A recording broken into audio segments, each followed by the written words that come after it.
December 25th, 1940. Christmas morning. At Stalag ZXA in Thorn, Poland, Private Thomas Lister sat on his bunk holding a letter from home that had taken 4 months to arrive. His wife had written it in August, when everyone still believed the war would be over by Christmas. "The children ask about you every day," she'd written. "I tell them you'll be home soon. We're saving your chair at the table for Christmas dinner." Lister read that line 3 times. Then he folded the letter carefully, placed it back in its envelope, and walked to the window. Outside, snow fell on the camp compound. Guard towers rose against a grey sky. Wire stretched in every direction. 2,000 British prisoners moved through the cold, heading to the mess hall for Christmas rations. Thin soup, black bread, and if they were lucky, a small piece of sausage. His chair would be empty today, and tomorrow, and the day after that. Behind him, another prisoner, a corporal named William James, said quietly, "We're not getting out of here, are we? Not this year, maybe not next year either." Lister didn't turn around. He just kept staring out at the snow, at the wire, at the guards who showed no sign of going anywhere. What British prisoners said in the months that followed, as the reality of long-term captivity sank in, would reveal something profound about human endurance, about hope sustained and hope abandoned, and about the moment when temporary inconvenience transforms into an indefinite sentence with no release date in sight. To understand what British POWs said when they realized captivity would last for years, you have to understand what they'd been telling themselves since capture. In the summer of 1940, after Dunkirk, after France fell, the first wave of British prisoners arrived at German camps with a shared belief. This would be temporary. Either Britain would negotiate peace, unlikely but possible, or there would be prisoner exchanges once things settled down. 6 months, maybe a year at most. That's what they told themselves. The camps themselves reinforced this illusion. They were sparse but not brutal. Barracks were crowded but weatherproof. Food was inadequate but regular. The Geneva Conventions were mostly observed. German camp administrators seemed to be running temporary holding facilities, not permanent prisons. Everything felt provisional, waiting for some larger resolution. At Stalag Luftwaffe, on the Baltic coast, squadron leader Roger Bushell spent his first weeks organizing other RAF prisoners, establishing routines, planning for the day they'd all go home. He conducted a survey in August 1940, asking prisoners how long they thought they'd be in captivity. The results were nearly unanimous: 3 to 6 months. Maybe until Christmas at the absolute latest. No one said years. Bushell would later recall in hidden notes smuggled to Britain. No one even considered it. Years was impossible. Britain couldn't fight alone for years. Germany couldn't sustain this for years. Something would break. Someone would win or lose definitively. We'd be home by Christmas. Christmas came. They weren't home. January 1941 arrived, then February, then March, and still they waited. Letters from home began to shift in tone. Early letters had been cheerful, confident. "See you soon. Can't wait to have you back. This will be over before you know it." But by spring 1941, the letters grew more careful. "Stay strong. We're thinking of you, however long this takes." The prisoners noticed. At Oflag Serzi in Laufen, Captain Pat Reed watched men reading letters, saw their expressions change, understood what was happening. The people back home were preparing for long-term absence. They were giving up on soon. They were settling into a new reality where, when you come home, no longer had a date attached to it. Reed called a meeting of the camp's senior officers. "Gentlemen, we need to address something. The men are beginning to understand this isn't temporary. We need to help them process that without losing discipline or morale." One officer, a major named Jack Pringle, spoke up. "What do we tell them? That they're stuck here indefinitely? That the war might drag on for years? How does that help?" "We tell them the truth. Reed said quietly. Because if we don't, they'll feel betrayed when they figure it out themselves. And they will figure it out. The meeting dissolved into argument. Some officers wanted to maintain optimism, keep promising that liberation was just around the corner, protect morale through hope even if that hope was unfounded. Others argued for honesty, for helping men accept a difficult truth so they could build lives within captivity rather than constantly waiting for release. The argument would recur in camps across Germany and occupied Europe. But ultimately, the decision wasn't made by officers. It was made by time itself, by the grinding accumulation of days that stretched into months, that stretched into years. By summer 1941, a full year after most prisoners had been captured, something shifted in how men talked about their situation. The change was subtle but unmistakable. They stopped saying, "when we get home," and started saying, "if we get home." They stopped making plans for after the war and started making plans for surviving the war. They stopped waiting for captivity to end and started learning how to live within it. The actual words prisoners used to express this realization were rarely dramatic. There were no grand speeches, no single moment when everyone acknowledged the truth simultaneously.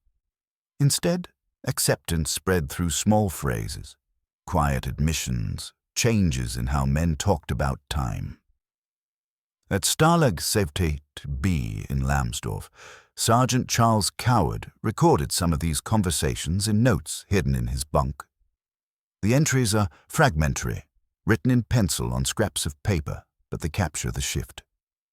July 1941. William said today, "I wonder what my son will remember about me when this is over. He'll be 5 years old by then. Maybe 6.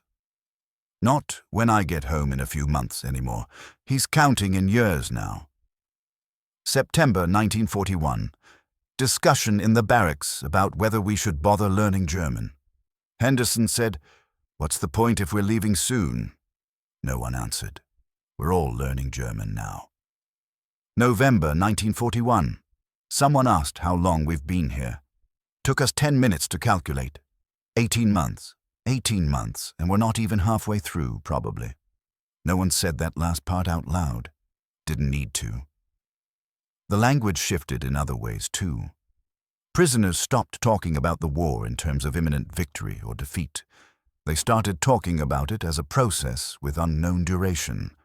When Britain wins became if Britain wins.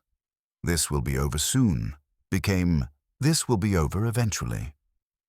See you in a few months became see you when this ends. Some prisoners resisted this linguistic shift fiercely. They saw it as defeatism, as surrendering to captivity emotionally, even while remaining physically imprisoned.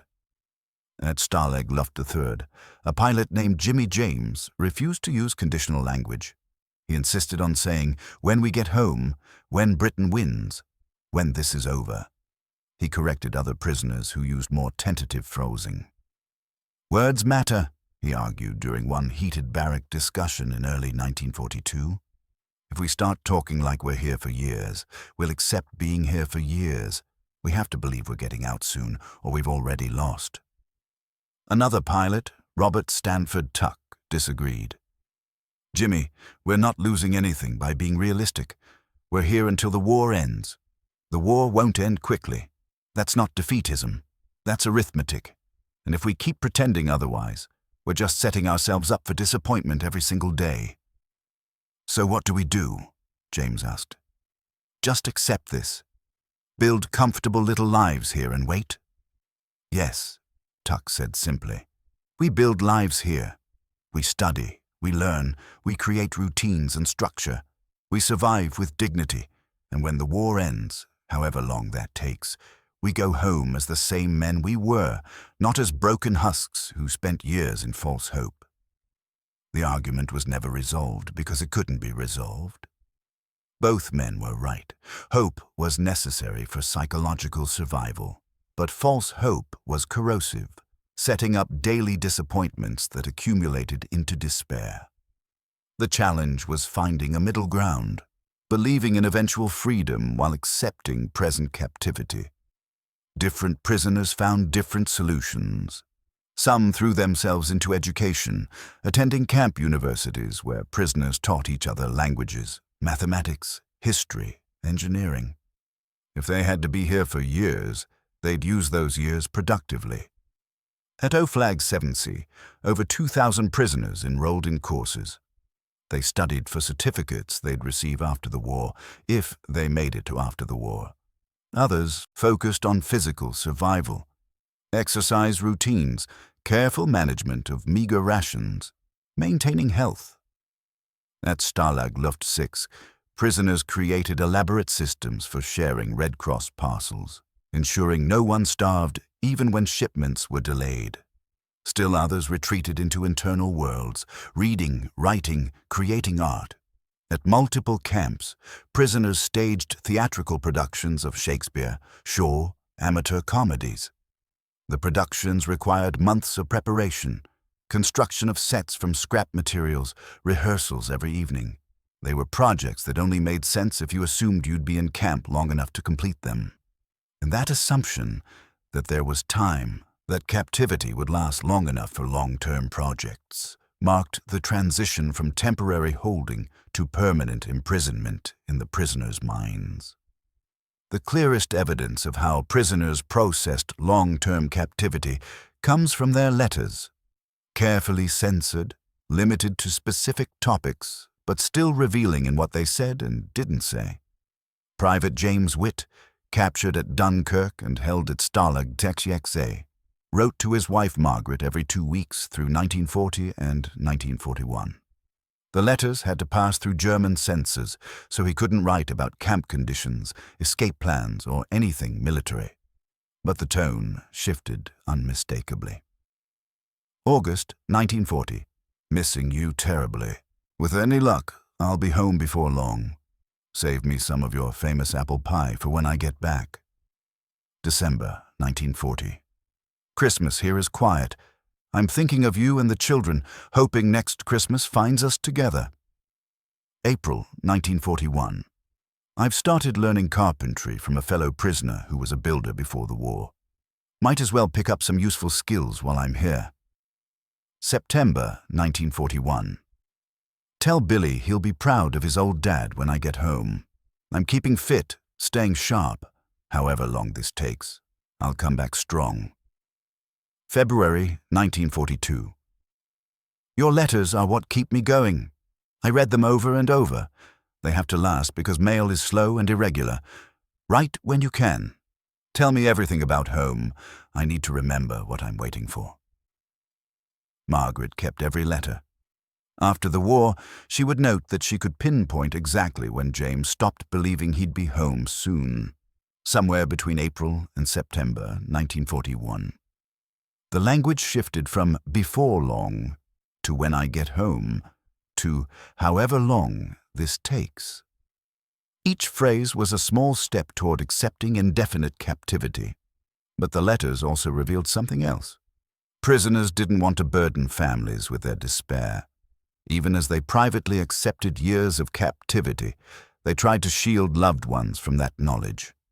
The letters remained optimistic even when the writers weren't, maintaining a fiction of temporary separation to protect people back home. At Stalag Luft III, Roger Bushell wrote to his mother in October 1941, "Keeping my spirits up and thinking of home. The food here is adequate, and we're treated according to Geneva Conventions. Don't worry about me. I'll be fine until we meet again." In his smuggled notes, the ones the censors never saw, he wrote something different. 18 months in captivity, probably 2 or 3 years more minimum, possibly 4 or 5 if the war drags on. I can't tell Mother that, can't tell anyone at home. They need to believe I'm in temporary discomfort, not indefinite imprisonment. So I write cheerful letters and hide the reality. The contradiction was painful. Prisoners needed to process their situation honestly to maintain sanity, but they also needed to protect families from worry.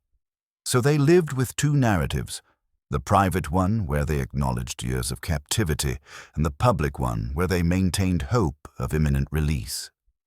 This dual existence became standard practice. In barracks at night, prisoners talked frankly about the likelihood of spending years in camps. In letters home, they kept things vague and optimistic. The split created psychological strain, living one truth while expressing another. Some prisoners broke under this strain. At Stalag FB, several men developed what camp doctors called barbed wire disease, a psychological condition characterized by obsessive focus on escape, inability to accept captivity, and progressive detachment from reality. They couldn't reconcile the need to accept long-term imprisonment with the emotional requirement to keep believing in release. The majority, though, found ways to manage. They built mental compartments. This is what I know privately. This is what I say publicly. This is how I function day to day. It wasn't denial. It was survival. For many prisoners, the moment of full acceptance, the point where they truly, completely acknowledged they might be in captivity for years, came not gradually but in a single crystallizing event. For Private Thomas Lister at Stalag XXA, it came in January 1942, when he received a letter from his wife dated October 1941. The delay alone told him how isolated they were, how tenuous the connection to home had become. But it was the content that broke something in him. "The children are growing so fast," Margaret had written. "Billy lost his first tooth last week. He asked if you'd be home to see the tooth fairy. I told him you'd be home when you could. He stopped asking when, just asks if. I think he's starting to forget what you look like. I show him the photograph every night, but photographs aren't the same."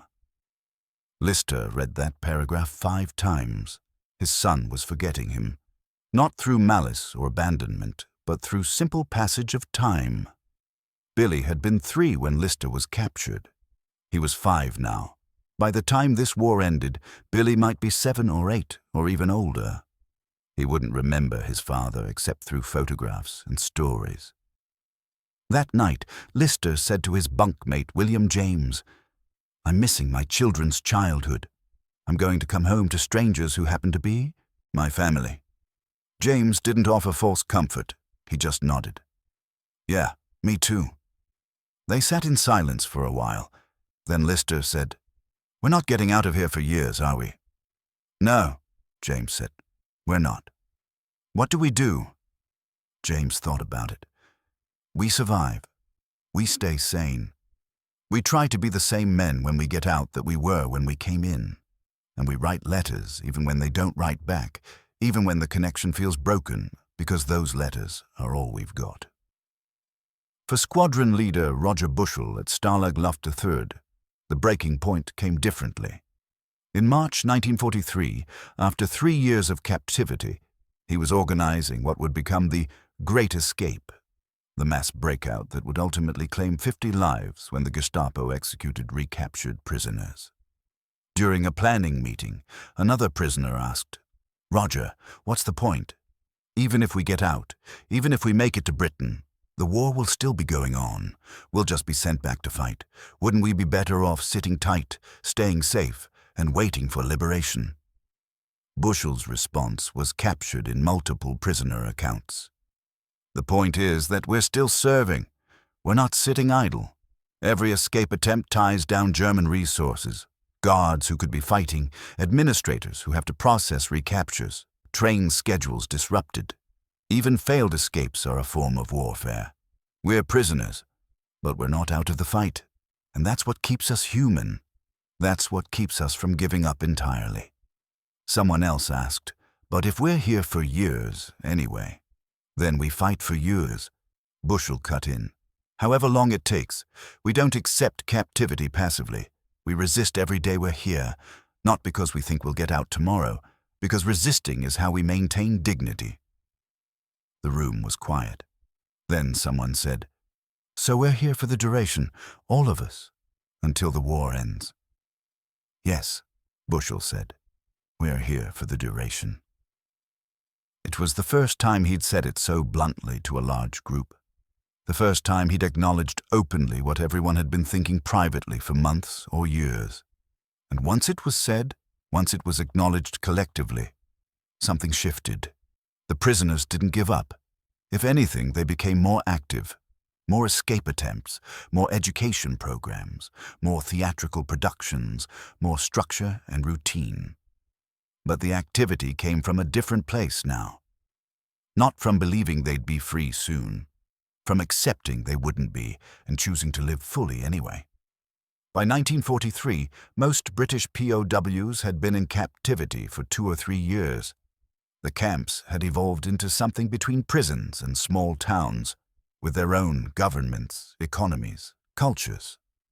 Prisoners traded cigarettes like currency, elected representatives to negotiate with German administrators, created newspapers and radio broadcasts and theatrical societies. At Stalag Luft III, the camp library held over 10,000 books. Prisoners had built a theater that seated 400 people. They ran classes in 25 different subjects. They'd created a functioning society within captivity, because they'd finally accepted that captivity wasn't a brief interruption, but a long-term state requiring permanent adaptation. The language reflected this. Prisoners no longer talked about when we get out. They talked about after the war. The shift was subtle but profound. When we get out implied captivity was temporary and abnormal. After the war accepted that this was their life now, that they were living in this state, not waiting for it to end. Lance Corporal Peter Vaux, who'd been captured in 1940 and would spend 5 full years as a POW, kept a journal smuggled out after the war. An entry from December 1943 reads, "3.5 years. I've been a prisoner longer than I was a soldier, longer than I was married before the war. This isn't a phase anymore. This is my life. And I have to decide, do I waste these years waiting, or do I live them? Do I put life on hold until freedom, or do I find meaning here, in this place, behind this wire? I've decided to live them. I'm learning French and German. I'm studying mathematics. I'm writing letters to my wife every week, even when she can't write back. I'm helping younger prisoners cope with despair. I'm building a life that makes sense, even though it's built in a prison camp. This doesn't mean I've given up on freedom. It means I've given up on waiting for freedom to start living. When liberation comes, and it will come eventually, I want to walk out of here as a man who used these years, not as a man who lost them." This philosophy spread through the camps unevenly. Some prisoners embraced it, throwing themselves into education, work, community building. Others couldn't. They remained suspended in waiting, unable to accept that today mattered, that this moment was part of their life and not just a pause before their real life resumed. The prisoners who couldn't adapt often deteriorated psychologically. The ones who did adapt often came out of captivity stronger in some ways than they'd gone in, more educated, more skilled, more resilient. But adaptation had costs. Accepting long-term captivity meant accepting that years of your life were being spent uselessly, that your children were growing up without you, that your wife or husband was managing alone, that opportunities were passing, careers were ending, life was continuing without your participation. Private James Witt, writing to his wife in late 1944, 4.5 years into captivity, tried to articulate this. "I've learned to live here, Margaret. I've made friends, found routines, built a life of sorts. But every day I'm here is a day I'm not there with you. And I can never get those days back. Our children are growing up without me. You're managing everything alone. I'm learning languages and reading books while you're holding our family together under bombing and rationing and fear. When I get home, and I will get home, I'll be coming back to a life that moved on without me. I'll have years of experiences here that you can't share. You'll have years of experiences there that I can't understand. We'll have to rebuild what we had, because what we had is gone now, changed, transformed by time and distance and captivity. I want you to know I'm coming back. However long this takes, I'm coming back. But I won't be the same man you married, and you won't be the same woman I left. And that's not failure. That's survival. We're both surviving the best way we can, and when this is over, we'll figure out how to be together again. The letter was never sent. The censors wouldn't have allowed it. Too personal, too emotionally raw, too honest about the gap between prisoner and home. But Witte kept it in his belongings, along with dozens of other unsent letters that said what he couldn't say in official correspondence. Many prisoners kept similar collections, words they needed to write but couldn't send, truths they needed to acknowledge but couldn't share. The unsent letters became a form of therapy, a way to process the reality of long-term captivity without burdening families with that reality.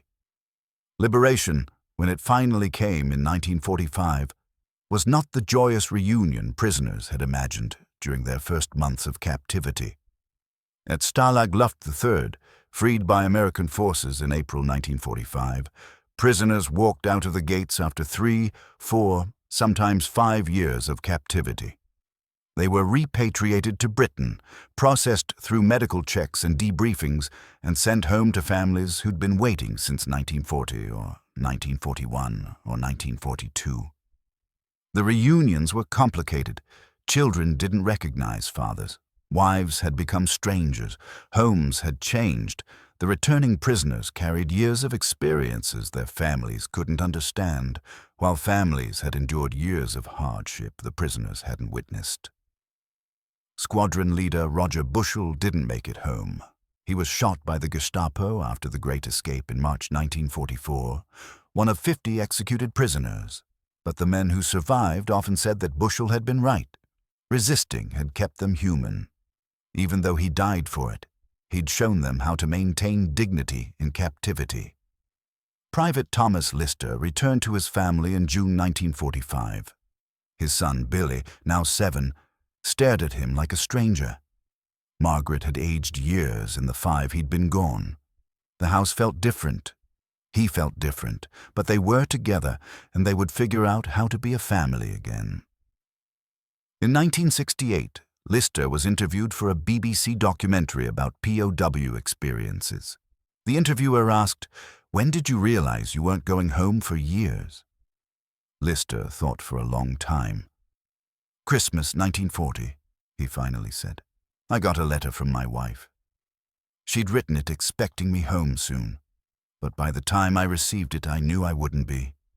That's when I understood. This wasn't temporary. This was my life now." "What did you say when you realized?" "I didn't say anything at first, just sat with it, but eventually I told my bunkmate, 'We're not getting out of here for years.' And he said, 'No, we're not.' And then we talked about what that meant. How do you live when you don't know when your life will resume? How do you maintain hope without falling into false hope?" "Did you find an answer?" "We found an approach. Not an answer, there wasn't one. But an approach. You live each day. You build structure and routine. You learn things, teach things, maintain connections to home however you can. You resist when possible. You survive with dignity when resistance isn't possible. And you accept that these years count, that they're part of your life even though they're spent in captivity." He looked down at his hands, age spotted now, trembling slightly. The hardest part wasn't accepting I'd be there for years. It was accepting that those years were gone forever. I missed my children's childhood, missed Christmases and birthdays and first days of school, missed being a husband when my wife needed me most. No amount of learning German or studying mathematics or staging Shakespeare gives me those years back. "Do you regret how you handled it?" "No," Lister said firmly, "because the alternative was despair, was giving up, was wasting those years even more completely by refusing to live them. I couldn't change that I was a prisoner. I could only change how I was a prisoner, and I chose to be an active one, an engaged one, a man who used the time he had even though it was time he didn't want to be having." The interviewer asked one final question. "What would you say to your younger self if you could go back to that Christmas in 1940 when you first realized you wouldn't be home soon?" Lister smiled slightly. I'd say, "You're right. You won't be home soon. You won't be home for years, and accepting that will hurt. But accept it anyway, because once you do, once you stop waiting and start living, you'll discover you're stronger than you knew. You'll survive this. You'll come home. It won't be the homecoming you imagined, but it'll be enough." He paused. And I'd tell him to keep writing those letters. Even when they don't come back, even when the connection feels broken, because those letters are what reminded me who I was and what I was fighting to get back to. The man I was before captivity and the man I wanted to be after.